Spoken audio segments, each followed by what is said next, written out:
let me just say, I understand why the leader of the official opposition is worked up about vaccines. And that's because he and his party spent weeks trying to scare Canadians into believing we were at the back of the line. Instead, Canada has the most robust vaccine portfolio in the world. Vaccines arrive next week, and the Pfizer vaccine has been approved. The leader of the official opposition would do better to confront the anti-vax. The Honourable Leader of the Opposition. As the Canadian forces and our allies were warning about the protection of military secrets, documents reveal that this government were more worried about upsetting the communist regime in Beijing. Every time we ask about China, they say that national security is a priority, or, as the Deputy Prime Minister just demonstrated, they do not answer the question. So my question is simple, Mr. Speaker. Why did her department try to overrule the Canadian Armed Forces and force them to train the Chinese military on Canadian soil while our citizens were being imprisoned? The Honourable Deputy Prime Minister. The Honourable Deputy Prime Minister. Mr. Speaker, let me be very clear about our government's priority since the moment that Michael Spavor and Michael Kovrig were detained. Our clear priority then and now is to secure the release of these two brave Canadians. We stand with them, we stand with their families, and we are going to continue working doggedly until we secure their release. The Opposition. Mr. Speaker, today is the second anniversary of the jailing of the two Michaels. This morning we learned that the Deputy Prime Minister put pressure on the Canadian Army to participate in joint exercises with the Chinese Army. It's incredible, Mr. Speaker. The Liberal government has to take this situation seriously and stand up against the Chinese regime. The Honourable Deputy Prime Minister. Mr. Speaker, our government and I personally, we are taking all authoritarian communist regimes' threat seriously. When it comes to China, our clear priority is that we need to stress today on this sad anniversary is that the two Michaels, Michael Kovrig and Michael Spavor, are two brave Canadians. I commend the efforts of their family, and I'd like to point out today that Canada is working for them, and we will keep doing so. The Honourable Member for La Pointe de l'Île. Mr. Speaker, all of Quebec's living premiers, the National Assembly, the mayors of Quebec's 6 largest cities, all the unions, everyone in Quebec wants the Charter of the French language enforced in federally regulated businesses. Yesterday, the Prime Minister said he wasn't going to do anything. He was going to wait to see Quebec's legislation on language. I just want to clarify, Mr. Speaker, can the Liberals confirm that the federal government will submit to Quebec's legislation? The Honourable Deputy Prime Minister. Thank you for the question. Mr. Speaker, our government is very aware of the fragility of the French language in Quebec and in Montreal. We understand the importance of supporting the French language, and we will continue to do that. The Honourable Member for La Pointe de l'Île. That sounds like someone who doesn't want to do anything. The Bloc has introduced a bill to apply Bill 101 to companies under federal jurisdiction. When we ask the government to support it, the Liberals say they're going to wait for the Quebec legislation. When we ask them if they'll respect that, they refuse to answer. They're just stalling for time. Will the Liberal government take some responsibility and require companies under its jurisdiction to respect Bill 101? The Honourable Deputy Prime Minister. Thank you, Mr. Speaker. I'd like to point out that we're very aware of the situation of French in Quebec and Montreal. And the fragility of the French language in Quebec concerns us all.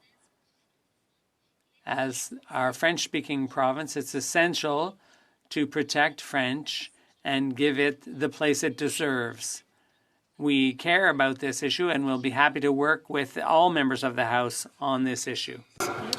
Merci, Monsieur le Président. Thank you, Mr. Speaker. For decades, Liberal and Conservative governments have cut back on health transfers.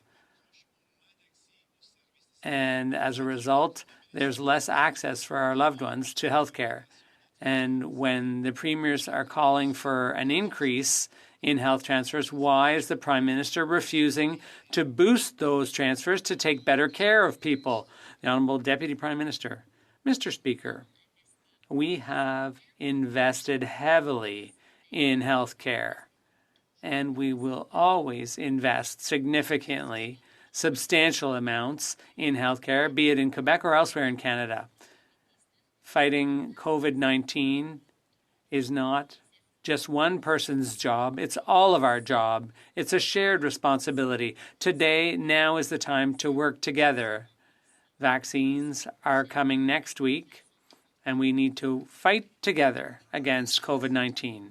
Here's what we're learning. More and more reports are coming out that confirm that large companies took public money, laid off their workers, and made massive profits. Yet this Liberal government, this Prime Minister, has no concerns about that.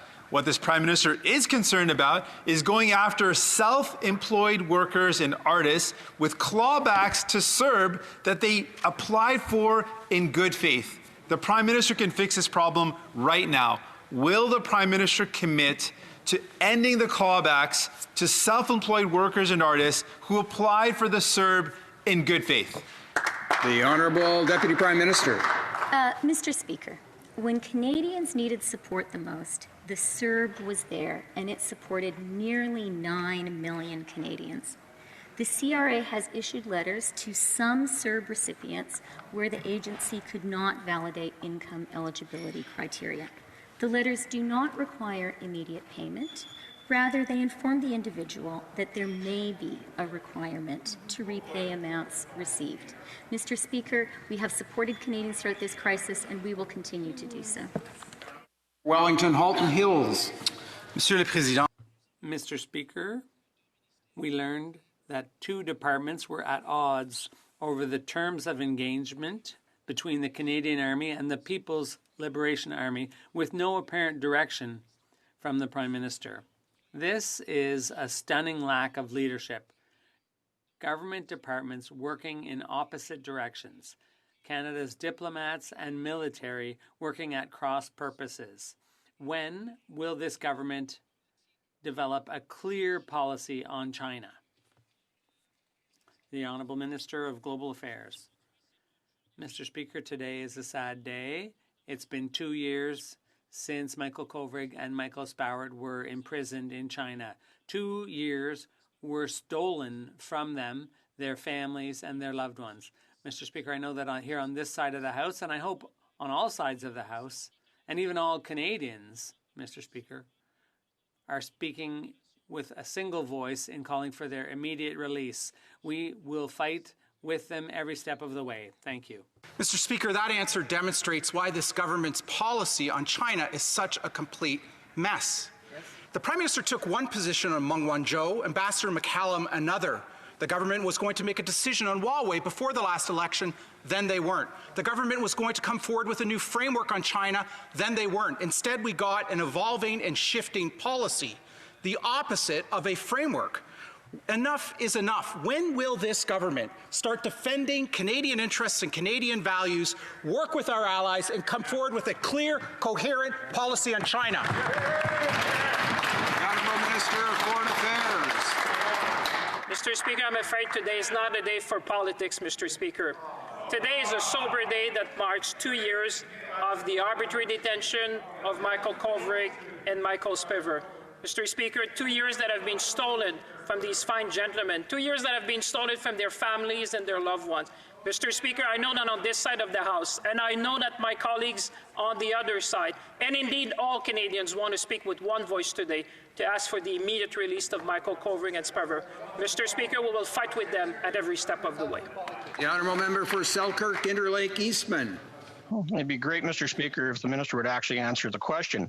Yesterday, top-secret government documents revealed that this Liberal government was irate when our Chief of Defence Staff stopped Communist Chinese troops from receiving winter warfare training on Canadian soil with our soldiers. Even after acknowledging there were national security concerns raised by our Five Eye partners, the Liberal government said there's still a desire to maintain an ongoing relationship with China. Why is the Prime Minister bowing to the Chinese Communist regime and turning his back on our closest allies? The Honourable Minister. Mr. Speaker, our government will always stand up for Canadians at home and abroad, and this includes our relationship with China. And let me be very clear, we do not train with the Chinese military. But I understand the member's concern, Mr. Speaker, because it was a previous government that actually signed a cooperation plan initiative in 2013 under Rob Nicholson when he was the Minister of National Defence, and that member was a Parliamentary Secretary of Defence at that time. Thank you. The honourable member for Selkirk, Interlake, Eastman. Mr. Speaker, the defense minister knows full well that the Chinese government back then to the Chinese government today is completely different. And Canadians are shocked and outraged by the Prime Minister cozying up to the regime in Beijing. That's his own, that even the defense minister accurately described as being engaged in hostage diplomacy. We already know the Prime Minister naively admires the communist dictatorship and now wants to train Chinese troops at Garrison Petawawa so they can learn tactics that our Five Eye allies warned would cause a dangerous transfer of military knowledge. It is sickening that the Prime Minister has complete disregard for our armed forces, our national security, and our democratic way of life. So the only question is, Mr. Speaker, whose side is... The Honourable Minister.